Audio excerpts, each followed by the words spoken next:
I would like to kind of get a little bit deeper into how different monetization goals correspond to the different stages of a product development. Starting from far left, as we have a new fledgling product, ending at the far right, when the product is maybe not sunsetting, but it doesn't carry the same monetization weight as it used to at its infancy.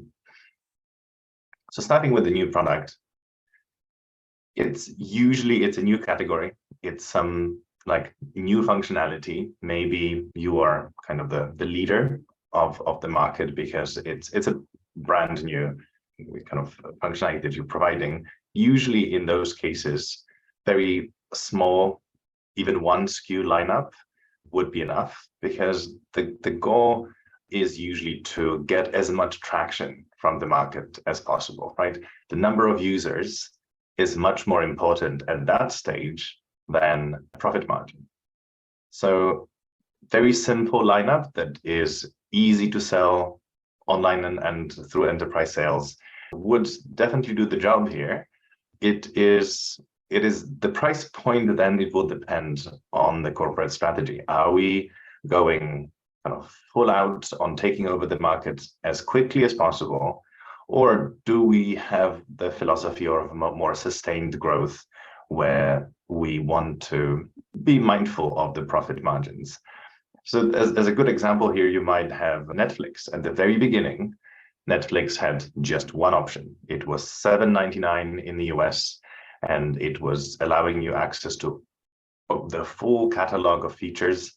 First of all, the catalog of, well, features in this case, it's a catalog of videos and content, wasn't as expansive. So there was probably not enough feature differentiation to have multiple packages and multiple SKUs, right?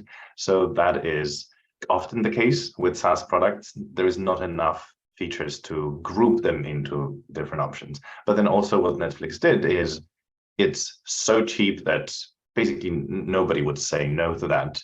They were not profitable, but that wasn't the goal. And they very quickly took over the world with their solution.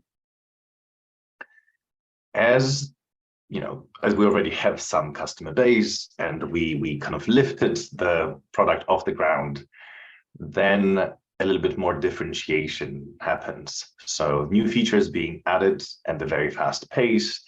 And that's when the product can afford to be a bit more premium. So we are starting a little bit more pricing differentiation.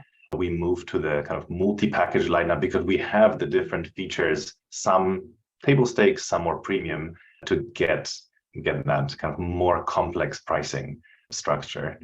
And it kind of continues to the maturity of the product. And at this stage, we already have a very kind of elaborate set of features. So it requires a multi-package lineup and then multiple add-ons. But then at the same time, we have a competition that becomes stronger and stronger as the category grows in general.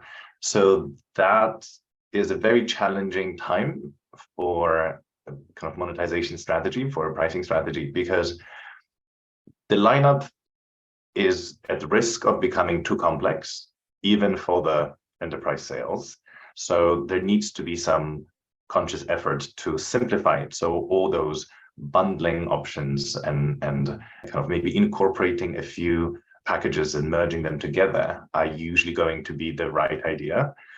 But then at the same time, some competition, kind of fighting competition and kind of fending off a competition strategy needs to be designed, which usually means introducing low-cost option or a freemium option to keep them at bay. So what you see at that stage is that the lineup and the price points become much broader, from very simple and very low price point offering to the most advanced.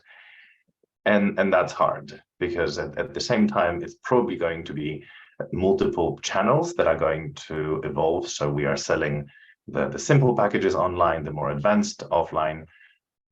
That's where it becomes difficult to make sure that it's flexible, but also simple at the same time. And finally, the kind of what I call shrinkage, just kind of maybe to a little bit scare everybody off that this is a part that is coming. That's when the core functionality becomes commoditized, where kind of pumping new features might not really maintain the revenue growth. We might be selling or maintaining the same customer base and the same volume of subscriptions, but because the willingness to pay erodes slowly, then overall the revenue is not going to grow or even is going to go down. And that's when, again, we need to be prepared to shift the weight of monetization to other adjacent products. So that, I think we were talking about there.